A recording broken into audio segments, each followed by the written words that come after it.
بسم اللہ الرحمن الرحیم۔ السلام علیکم ورحمۃ اللہ وبرکاتہ۔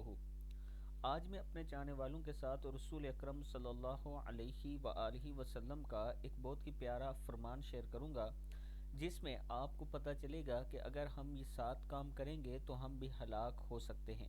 رسول اکرم صلی اللہ علیہ وآلہ وسلم نے فرمایا 7 ہلاک کر دینے والی چیزوں سے بچو۔ صحابہ نے پوچھا کون سی چیزیں؟ فرمایا شرک، یتیم کا مال کھانا، مال کے حرص، مارکے سے بھاگ جانا، قتل، مومن عورتوں پر تہمت لگانا، سود۔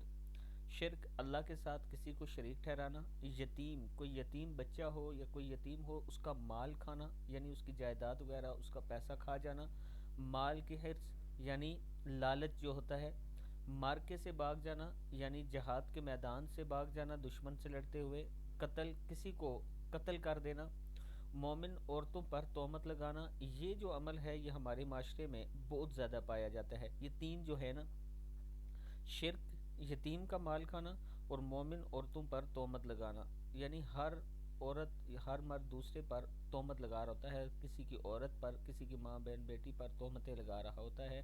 اس میں بھی آپ ہلاک ہوں گے اگر آپ ایسا کریں گے۔ اور سود کھانا، یہ تو ہمارا عام سی روٹین بن چکی ہے، ہمارا تمام تر کاروبار جو ہے ہمارے ملک کا وہ سودی نظام پر چل رہا ہے۔ اللہ تعالیٰ اس برائی سے بھی ہمیں محفوظ رکھے اور اللہ تعالیٰ ان 7 چیزوں سے ہمیں بچا کر رکھے، ہمیں اس سے بچنے کی ہمت اور توفیق عطا فرمائے۔ السلام علیکم ورحمۃ اللہ وبرکاتہ۔